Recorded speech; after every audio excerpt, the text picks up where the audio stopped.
bom tê-lo aqui mais uma vez conosco no nosso curso de Direito Tributário, focado para o concurso de Fiscal de Tributos da Secretaria da Fazenda do Estado do Mato Grosso no ano de 2022.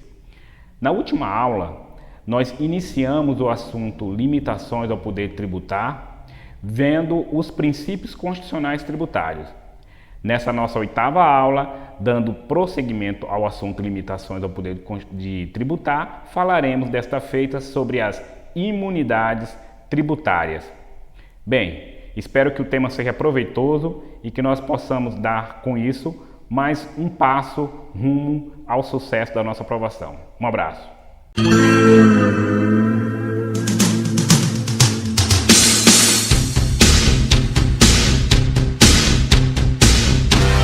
Dando prosseguimento ao assunto limitações ao poder de tributar, falaremos nessa aula sobre imunidade tributária.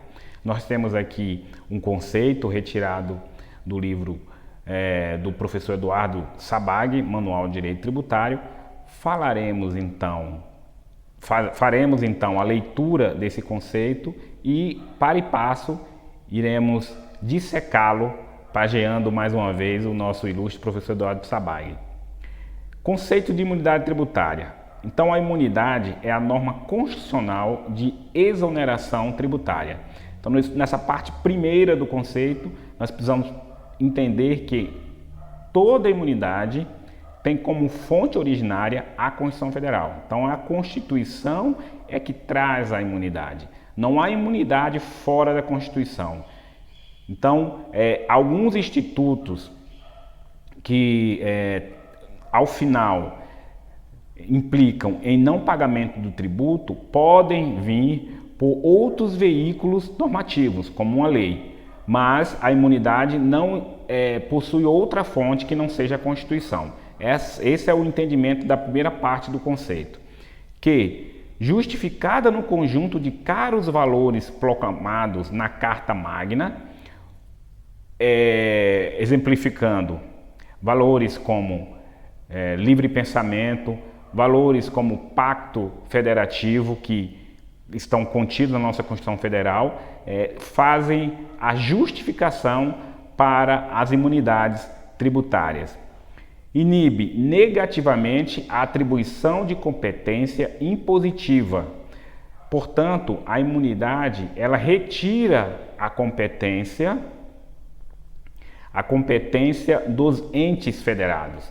Então, no momento que a Constituição Federal, no mesmo momento que ela dá competência para que se institua um tributo qualquer, essa mesma Constituição retira em alguns momentos, em alguns pontos, seja de forma subjetiva, seja de forma objetiva, aquela competência dada ao ente federado. Lá na figura nós vemos aqui que a competência tributária nasce da Constituição Federal, né? Olha ali o livro da Constituição, mas também a Constituição limita essa competência.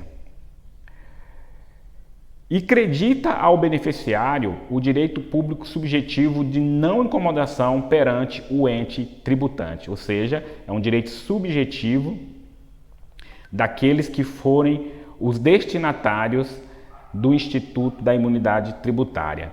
Nos próximos slides nós vamos ver de forma mais prática esse conceito, inclusive com a diferenciação entre imunidade e isenção.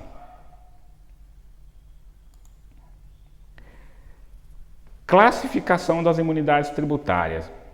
Antes de nós vermos de fato os tipos de imunidade tributária, nós precisamos ver a sua classificação, que diversas vezes também são cobradas nas provas dos concursos públicos. Eu só ressalto aqui que essa classificação ela pode variar de autor para autor. Então, o objetivo aqui é dar um panorama geral, tá, nas classificações mais costumeiras da doutrina. Então, nós podemos classificar as imunidades tributárias como objetiva, certo? O exemplo aqui é o artigo 150, inciso 6, a linha D da Constituição Federal, que dá a imunidade aos livros, periódicos e jornais. Por que objetiva? porque ela está direcionada a um objeto, no caso aqui, os livros, tá? É indiferente quem vai adquirir esse livro. Pode ser uma pessoa física, pode ser um ente público, pode ser um particular. A imunidade está direcionada para aquele objeto de forma específica, por isso classificada como imunidade objetiva. A imunidade também pode ser subjetiva. Nesse caso, o destinatário da imunidade é um sujeito, uma pessoa, né? Podendo ser uma pessoa natural ou uma pessoa jurídica. O exemplo que nós temos é a imunidade recíproca entre as unidades federadas, que proíbe a cobrança de impostos, por exemplo, da União, pela União para com o Estado, pelo Estado para com o município e vice-versa. Nós temos também a imunidade mista. Como o próprio nome está falando, vai envolver elementos objetivos e elementos subjetivos. O exemplo que nós temos são as pequenas glebas rurais, né? Desde que os proprietários possuam apenas aquela propriedade estabelecida na Constituição Federal no artigo 153, parágrafo 4º, inciso 2º. Temos também as imunidades gerais, né? Ou específica. Exemplo de imunidade geral, a constante no inciso 6º do artigo 150, que de forma genérica diz que a União, o Estado, o Distrito Federal e o município não poderão instituir impostos, né? E aí elenca as diversas espécies de proibições, mas vejam bem que é sobre impostos. Como há uma diversidade ampla de imposto, essa imunidade é geral porque pode abarcar diversos impostos. Já a específica, como nós temos o exemplo aqui, no artigo 155, parágrafo 2º, inciso 10, a linha A, diz respeito apenas ao imposto, que no caso aqui é o ICMS na exportação.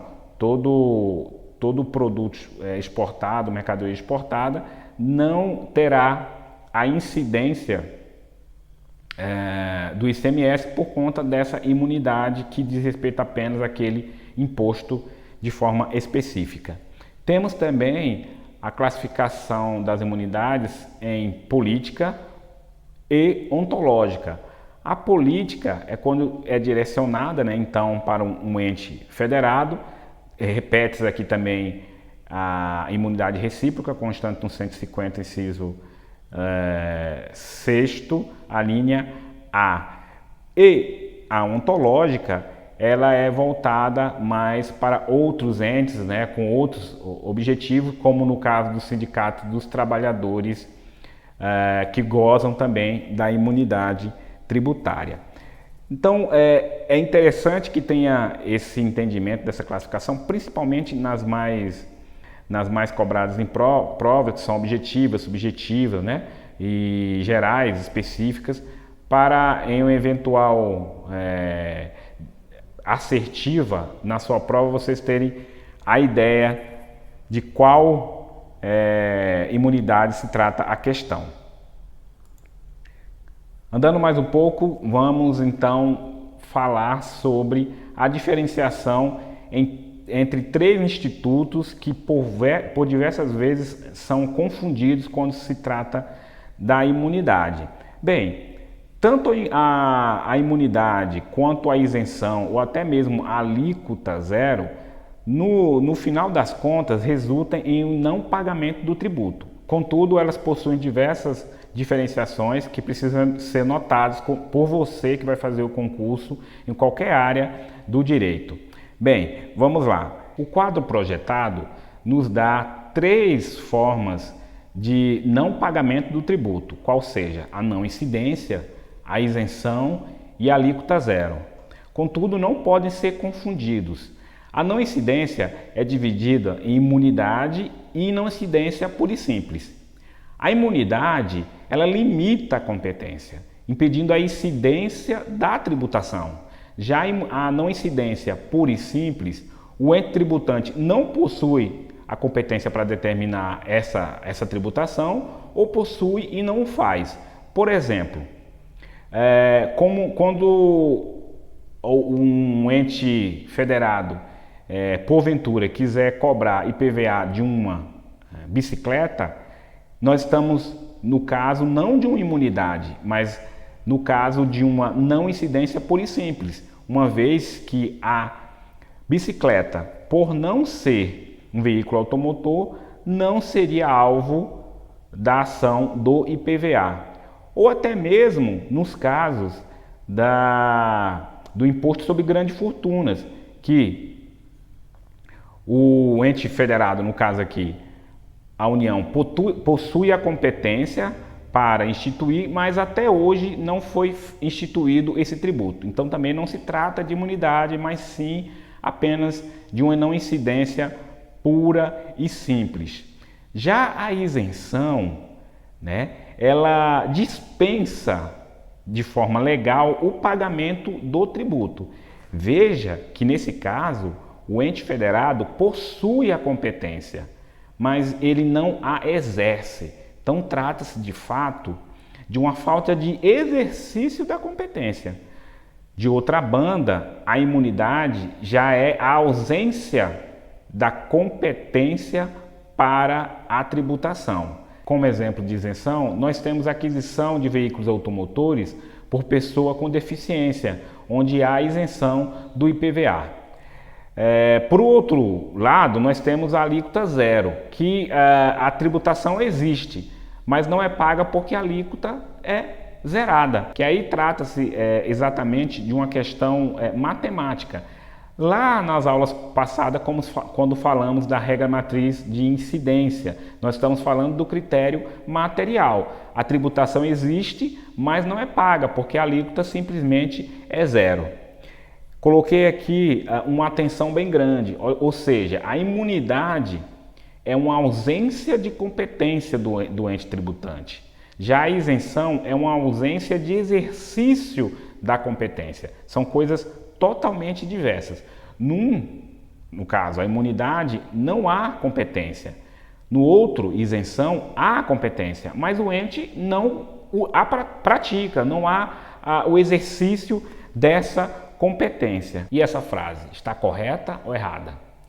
A imunidade é uma não incidência constitucionalmente qualificada, enquanto que a isenção é uma não incidência legalmente qualificada. Bem, no primeiro momento até parece estar correta, uma vez que a imunidade decorre da Constituição Federal. Já a isenção decorre da lei. Contudo, nós precisamos ter a percepção de que afirmar que a isenção é uma não incidência está errado. A isenção é um não exercício da competência tributária. O tributo incide, mas por políticas tributárias diversas, houve-se por bem não cobrar o tributo. Então a isenção é uma dispensa legal do pagamento do tributo e não uma não incidência. Como falei há pouco sobre a dispensa do pagamento por pessoas com deficiência do imposto IPVA. O imposto IPVA incide sobre aquele veículo, incide sobre aquele carro, mas uma lei isentou o pagamento quando a aquisição é feita por PCDs, ok? Caminhando mais um pouco, nós vamos ver isso aqui de forma gráfica, o que nós falamos aqui sobre IPVA. Então nós temos um conjunto maior, que é o conjunto de veículos aí na imagem, tá? Eu tenho um subconjunto que é de um veículo oficial, tá? E o outro subconjunto de um veículo de PCD. Quando uma unidade federada, por exemplo, o município adquire um veículo para sua frota própria, há uma imunidade, tá? Essa imunidade é uma regra da Constituição Federal, que no caso aqui, imunidade recíproca, impede a cobrança de imposto entre os entes federados. Já Na aquisição pelo PCD, essa regra do não pagamento de imposto não vai estar na Constituição, vai estar em uma lei. Por isso, nós falamos de isenção. Mas percebam que aqui há incidência, mas o pagamento foi afastado simplesmente por uma determinação legal, mas não uma regra contida na Constituição Federal que afastasse a competência para esta cobrança. E com o ciclo em preto aqui afastado, né, do ciclo maior que seria os veículos, nós temos as bicicletas, que é um exemplo de imunidade, ou melhor, de não incidência pura e simples. Não chega a ser imunidade, porque não está na Constituição, né, mas simplesmente porque não há um fato gerador aqui para cobrar IPVA de bicicletas. Ok? Falaremos agora sobre as falsas isenções. Bem, nós já falamos que a imunidade sempre decorrerá da Constituição Federal, ainda que na própria Constituição venham expressões como são isentas. De fato, aqui nós estamos falando de imunidade. Perceba que a redação do artigo 184, parágrafo 5º, são isentas de impostos federais, estaduais e municipais as operações de transferência de imóveis desapropriados para fins de reforma agrária. Outro exemplo, no artigo 195, parágrafo 7º.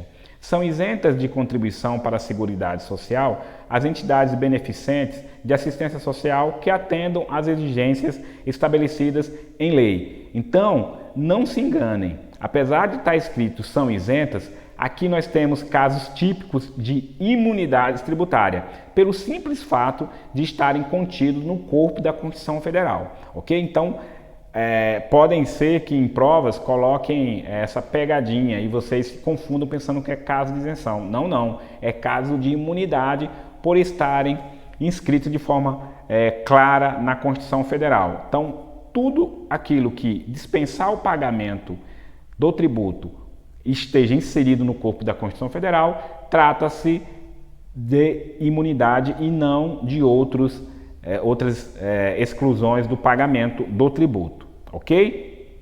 Faremos agora o estudo das espécies de imunidades, iniciando pela imunidade recíproca, constante no artigo 150, inciso 6º, a linha A. Façamos a leitura. Sem prejuízo de outras garantias asseguradas ao contribuinte, é vedado à União, aos Estados, ao Distrito Federal e aos municípios instituir impostos sobre patrimônio, rendas ou serviços um dos outros. Instituir o quê? Impostos. Parece bobeira porque está escrito aqui, mas cai demais isso, cai demais em prova. Então, aplica-se a imunidade recíproca apenas aos impostos. Isso quer dizer que o Estado não poderá cobrar o IPVA de um carro adquirido pelo município, mas poderá um estabelecimento, um prédio, tá? Onde está localizado um órgão do governo do Estado, ser tributado pela taxa de coleta de lixo, que é um tributo municipal. Tá certo? Então, primeira coisa que vocês precisam estar atentos é que a imunidade recíproca é apenas para os impostos. Pode ser cobrado, então, entre os entes federados, taxa, contribuição de melhoria e outras espécies tributárias.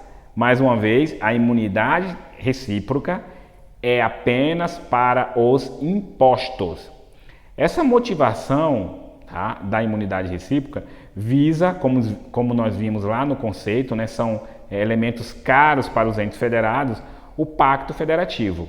Tá? Então, cada ente federado precisa de autonomia tributária e uma forma de assegurar essa autonomia é de que um ente federado não faça a cobrança de quê? De impostos um dos outros. Essa é a imunidade recíproca.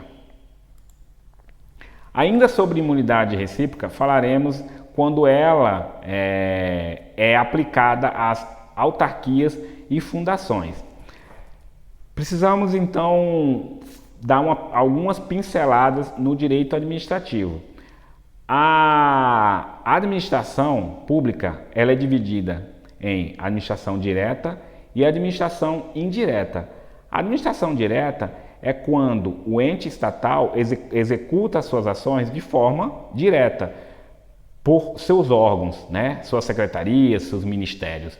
Já a administração indireta é quando é feito a desconcentração desses serviços por pessoas jurídicas diversas do ente federado. Então, aí nós temos a criação de autarquias e de fundações públicas nesse primeiro momento, tá? Então, a autarquia desenvolvendo ações praticamente do setor privado, mas vinculada à administração.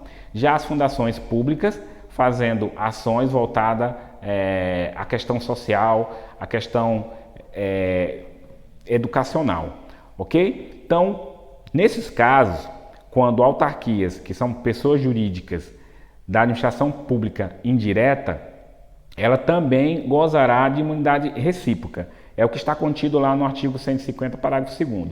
É extensiva às autarquias e fundações públicas a imunidade recíproca no que se refere ao patrimônio, à renda e aos serviços vinculados às suas finalidades essenciais ou a delas decorrentes. Então, aqui é que está a deixa.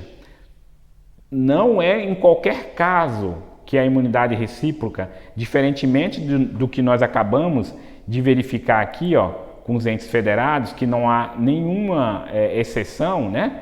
Aqui não. Aqui, para o gozo da imunidade recíproca, tá? Ele vai atingir os patrimônios, as rendas e os serviços apenas quando vinculado às finalidades essenciais desses entes, autarquias e fundações. Por exemplo, uma autarquia que instala um campo de golfe deve pagar a IPTU do imóvel onde está localizado esse campo, tá? Então, o INSS comprou um campo de golfe, vai pagar o IPTU para a prefeitura. Por quê? Porque essa atividade, ela não é essencial ao desenvolvimento da autarquia, nem decorre dessa essencialidade, ok? Então, agora, o prédio que está localizado à agência do INSS, essa finalidade é essencial para o funcionamento dessa autarquia. Portanto, vai estar imune o IPTU, ok? Vamos agora à análise do parágrafo 3º do artigo 150. As vedações do inciso 6º, a linha A, e do parágrafo anterior não se aplicam ao patrimônio, à renda e aos serviços relacionados com exploração de atividades econômicas regidas pelas normas aplicáveis a empreendimentos privados ou em que haja contraprestação ou pagamento de preços ou tarifas pelo usuário, nem exonera o promitente comprador da obrigação de pagar imposto relativamente ao bem imóvel. Bem, então esse parágrafo 3º, ele visa dar uma isonomia, né, ao comércio, isonomia às entidades privadas que exercem suas atividades no mundo privado. Veja bem que se não houvesse esse parágrafo 3º, os entes federados, bem como as autarquias e as fundações, estariam em vantagem com relação à iniciativa privada. Por isso que esse 3º veio proteger a iniciativa privada, no momento que diz o seguinte: olha, Estado, município, autarquia, fundação, se vocês estão exercendo atividade eminentemente privada, né, vocês precisam então se adequar às mesmas regras das empresas, né? Nesse caso é afastada a imunidade. Como exemplo nós temos aqui, ó, aqui é a bandeira do município de Tangará da Serra, né? Então o município comprou um supermercado. Primeiramente já causa uma estranheza, né? De fato, o município não pode ter uma atividade tão direta da administração privada quanto a aquisição do supermercado. Mas só para elucidar aqui o exemplo, o município de Tangará da Serra, no Mato Grosso, comprou um supermercado, vai vender mercadorias em concorrência direta com as empresas locais.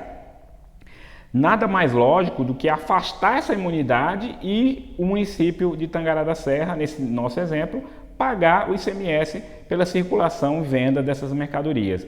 O outro exemplo aqui, a FUNAI, né, que é uma fundação, comprou uma academia, também totalmente alheio às suas finalidades, né, exercendo atividade privada aí, numa concorrência direta com as outras empresas. Nesse caso, pagará também o ISS voltado a essa prestação de serviço.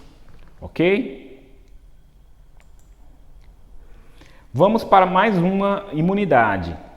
A imunidade recíproca das empresas públicas e sociedade de economia mista.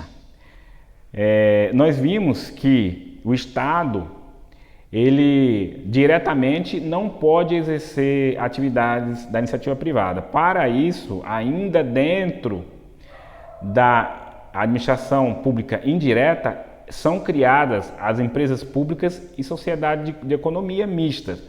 A diferenciação basilar entre as duas é que uma, no caso, a empresa pública, possui capital inteiramente público e a sociedade de economia mista, o capital maior, né, majoritário, é público.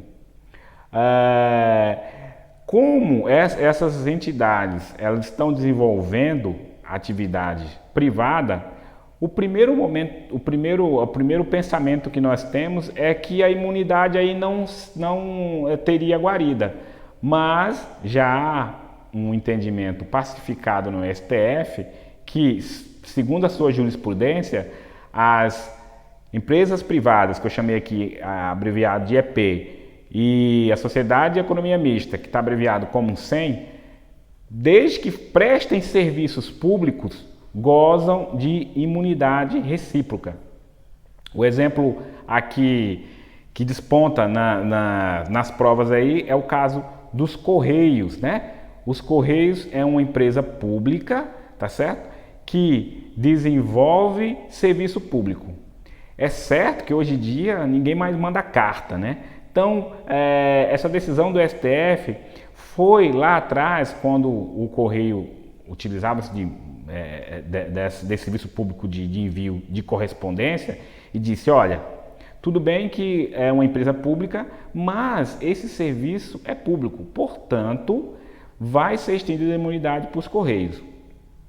Passado o tempo, foi questionado sobre essa nova roupagem dos Correios, porque os Correios atualmente fazem tudo, né? Entre aspas, menos enviar carta, porque ninguém mais manda carta. Então foi questionado isso. Ora, quando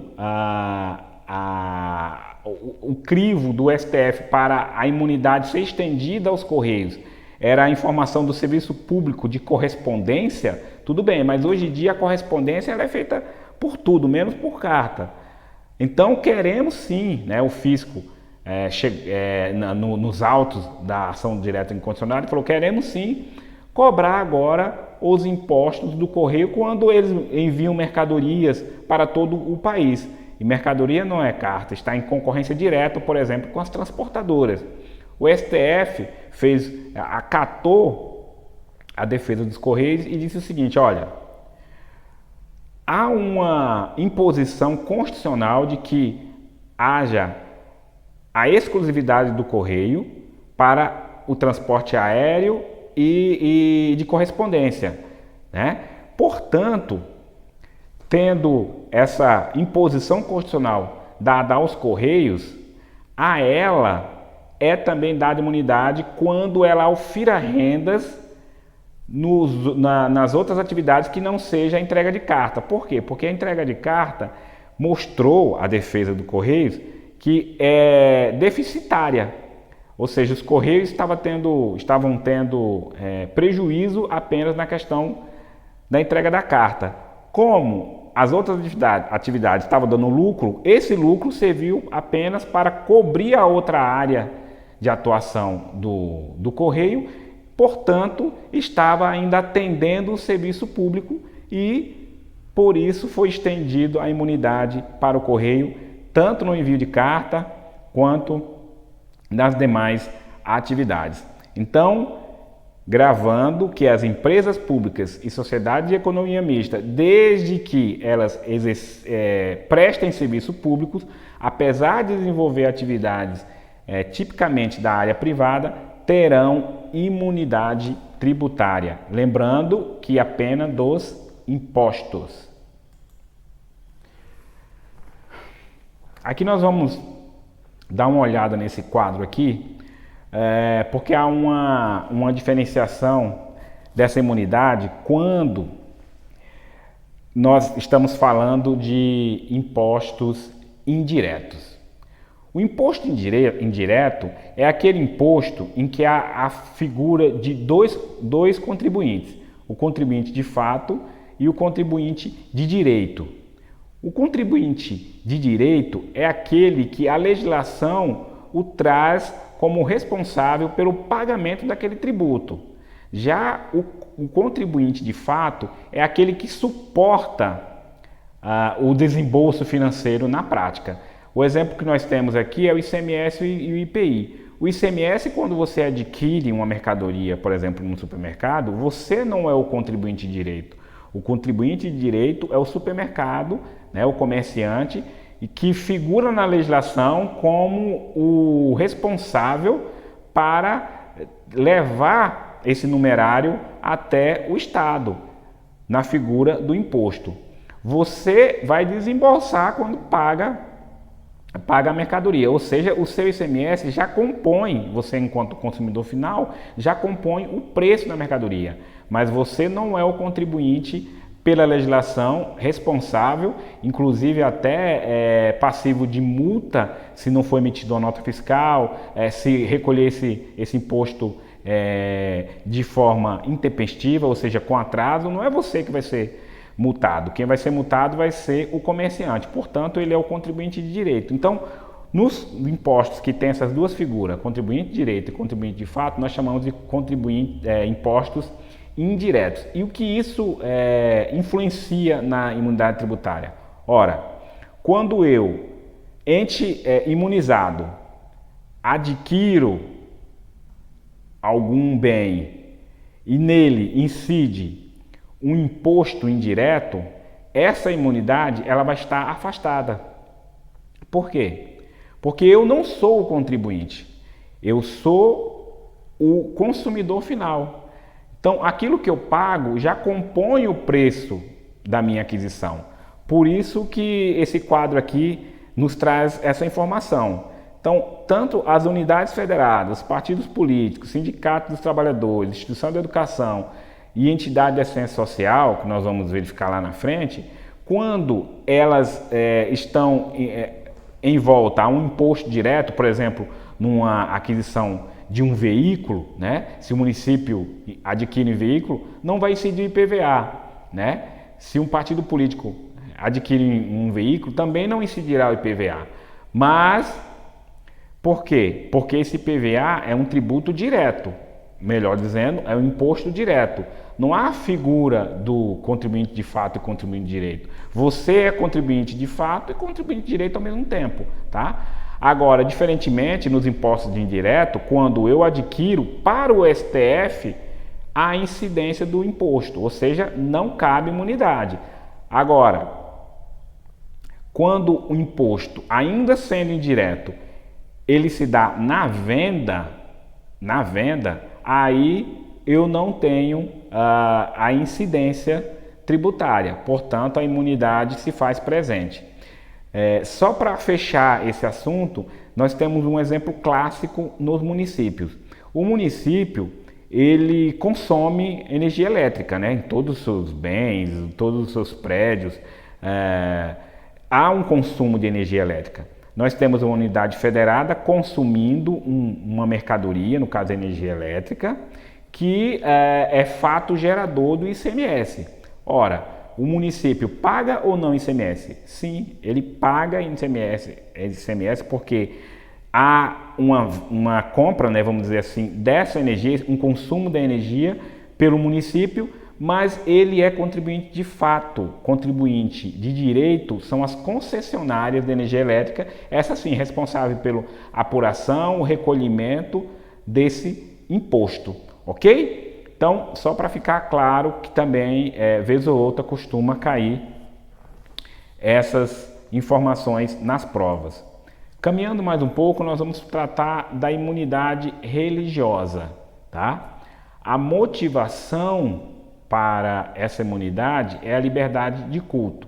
Então, lembrando mais uma vez, toda imunidade existe uma motivação na própria Constituição Federal.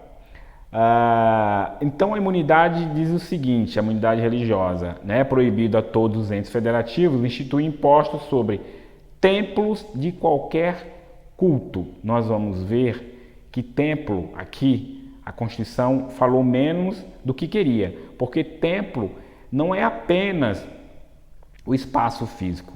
Templo, ele vai se espraiar por tudo aquilo que diz respeito àquela entidade religiosa, tá certo? Então, segundo o STF, o imóvel de igreja alugado a terceiros não paga IPTU e nem se sujeita ao imposto de renda da pessoa jurídica. Ora, o imóvel alugado a terceiro, o imóvel é da igreja, está alugado a terceiro, essa renda desse imóvel aí não vai ser tributada. Esse imóvel de terceiro, ele está englobado na acepção da palavra templo e não apenas no espaço físico onde é realizado o culto. Também, segundo o STF, os cemitérios de igreja, desde que sem fins lucrativos, não pagam IPTU e nem o ISS. Então, desde que esses dois exemplos que eu dei, o rendimento deles seja revertido para as finalidades essenciais da instituição, no caso aqui, igreja, não há que se falar em tributação e aí nós estamos diante da imunidade religiosa. Ainda dentro da imunidade religiosa, e eu aposto muito que os próximos concursos, incluindo esse concurso agora para fiscal, tem uma grande chance de cair, porque se trata de uma inovação constitucional recente, pela emenda constitucional 116 de fevereiro do corrente ano de 2022, que introduziu o parágrafo 1º-A do artigo 156 na Constituição Federal. O artigo 156 trata dos tributos, dos impostos que os municípios podem instituir. Então, diz o seguinte, o 156, compete aos municípios instituir impostos sobre. E lá no parágrafo 1º, ele colocou uma imunidade específica para o IPTU. Diz o seguinte, o imposto previsto no inciso 1 do caput desse artigo não incide sobre templos de qualquer culto, ainda que as entidades abrangidas pela imunidade de que trata a linha B do inciso 6 do caput do artigo 150 dessa Constituição sejam apenas locatárias do bem imóvel. Esse parágrafo 1º-A, então, é diferente da imunidade que nós acabamos de falar sobre a imunidade religiosa do artigo 150. Aqui está direcionado o IPTU e a igreja sendo locatária. A imunidade religiosa do artigo 150 diz respeito quando a igreja é a locadora. Então, ela tem um bem locado, tá certo?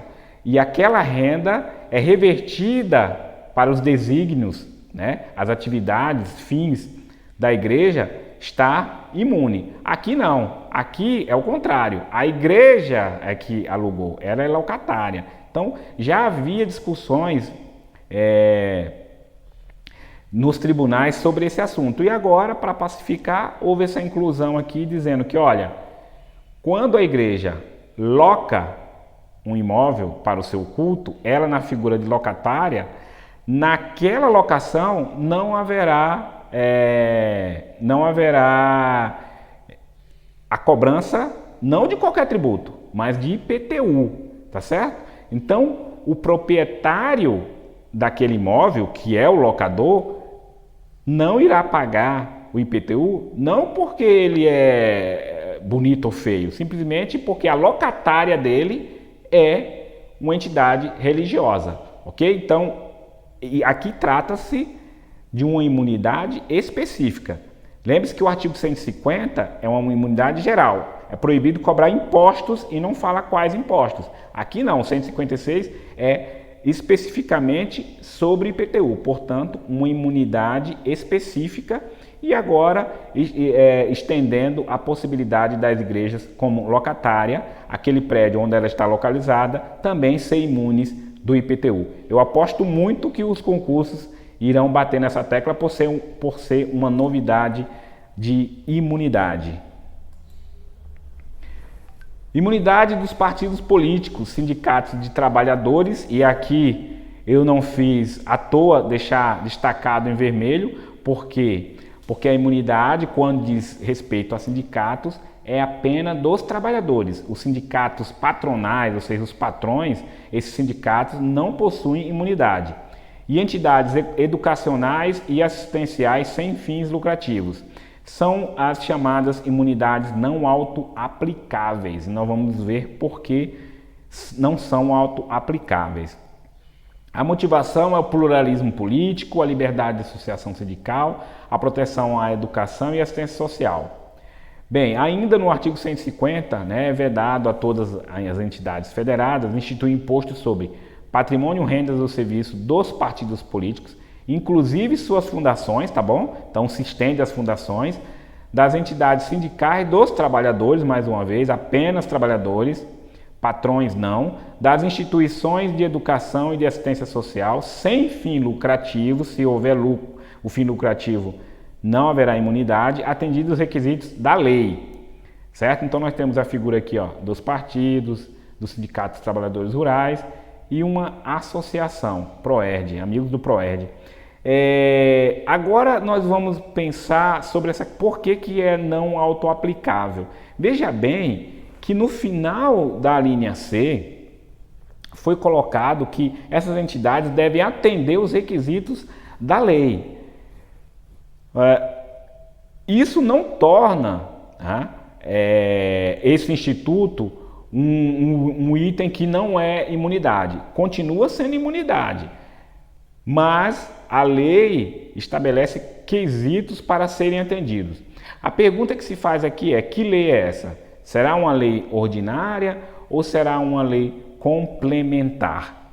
Nós aprendemos, quando estudamos direito constitucional, que a Constituição, quando quer que um tema seja tratado por lei complementar, ela de forma expressa a faz. Então, no primeiro momento, poderíamos ter o entendimento aqui que se trata de uma lei ordinária porque falou o requisito da lei e não de lei complementar. Mas não se enganem, porque aqui de fato exige uma lei complementar, por força do artigo 146 da Constituição Federal, que diz o seguinte: cabe à lei complementar, inciso 2º, regular as limitações constitucionais ao poder de tributar.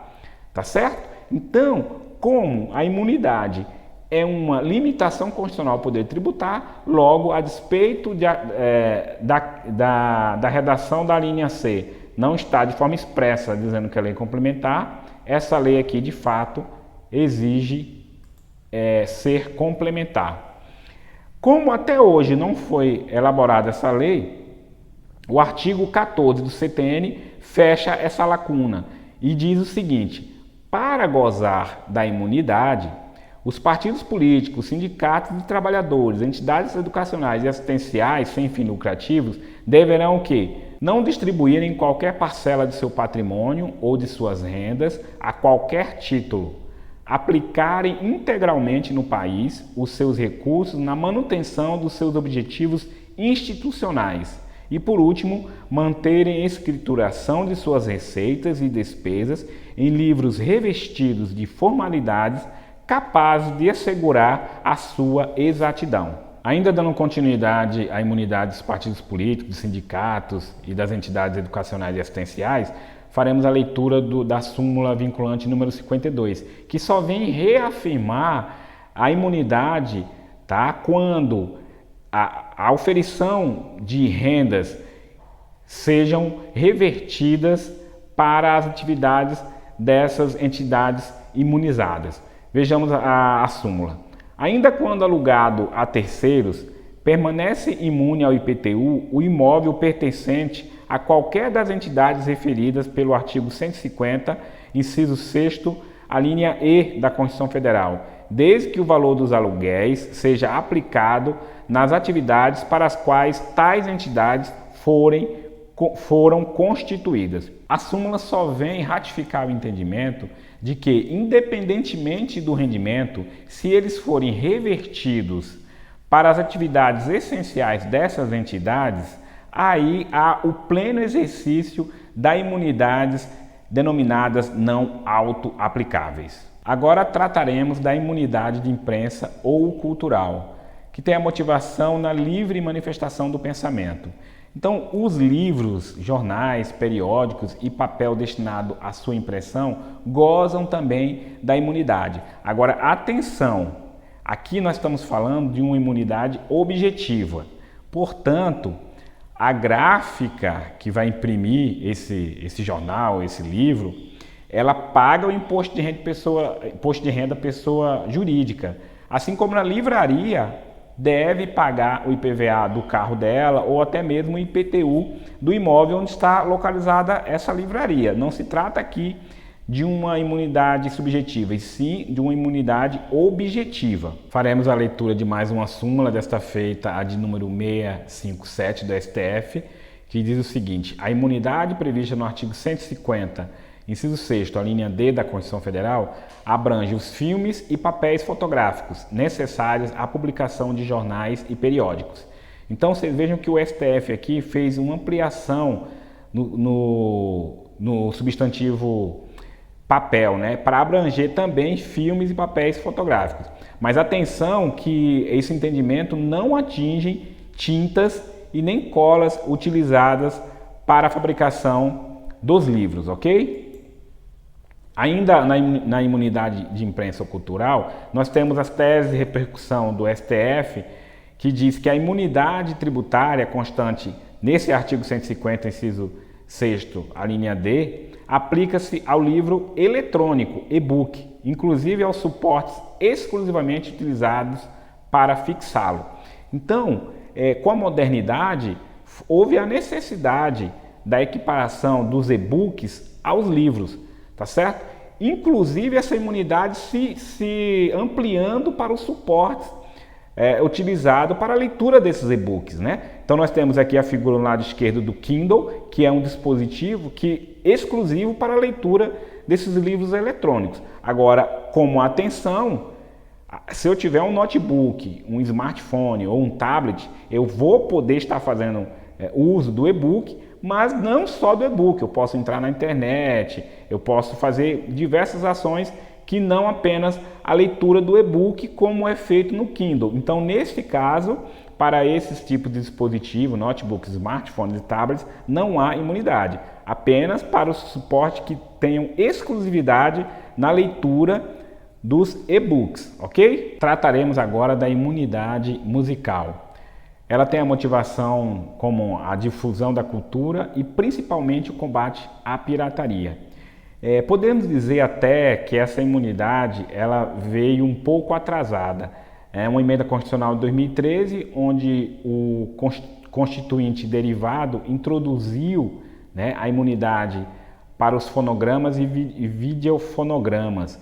Por que ela foi atrasada?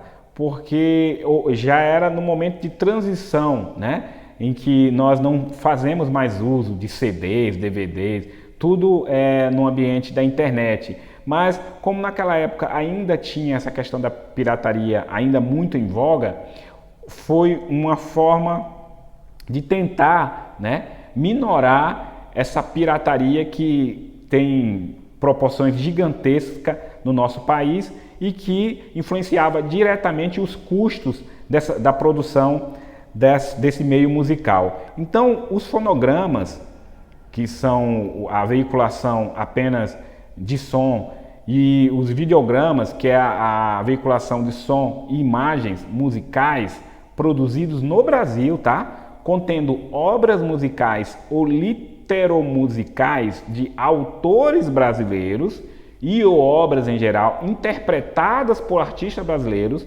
bem como suportes materiais ou arquivos digitais que os contenham, salvo na etapa de replicação industrial de mídias ópticas de leituras a laser, gozam de imunidade. Então nós temos aqui que trata-se da questão musical, tá certo? Em mídias ópticas, temos aqui a imagem do CD e, mais recentemente, a difusão pela rede mundial de computadores com seus aplicativos aí, como exemplo aqui o Spotify. Importante se faz a leitura do final desse dispositivo, que diz o seguinte: salvo na etapa de replicação industrial de mídias ópticas de leitura a laser. Então, na replicação industrial não haverá imunidade. O que significa isso? Isso foi uma pressão do estado do Amazonas, que viu, diante dessa possibilidade constitucional de mais uma imunidade, a grande possibilidade de perdas arrecadatórias na Zona Franca de Manaus. Então, o que acontece nessa cadeia aí? Quando a prensagem, a replicação industrial lá na Zona Franca de Manaus, há incidência do IPI. Mas, por exemplo, na revenda desses itens musicais, continua a imunidade do ICMS, e quando for, por exemplo, gravar essas músicas me fugiu agora a palavra, nos estúdios musicais, também a imunidade, continua a imunidade do ISS, que seria sobre o serviço. Então, nesse caso, incide apenas a replicação industrial, ou seja, a prensagem, a matriz feita lá na Zona Franca de Manaus. Essa pressão do Amazonas foi visando a estancar a perda de arrecadação se essa imunização também atingisse a Zona Franca de Manaus. Ok? Bem, com isso nós terminamos essa nossa 8ª aula, tá certo? Espero que vocês tenham aprendido e compreendido o conteúdo, e deixo mais uma vez uma frase aqui de motivação. Inclusive, essa frase me acompanhou muito durante o meu período aí de concurseiro. Concurso não se faz para passar, mas até passar. William Douglas. Fiquem todos com Deus e bom estudo.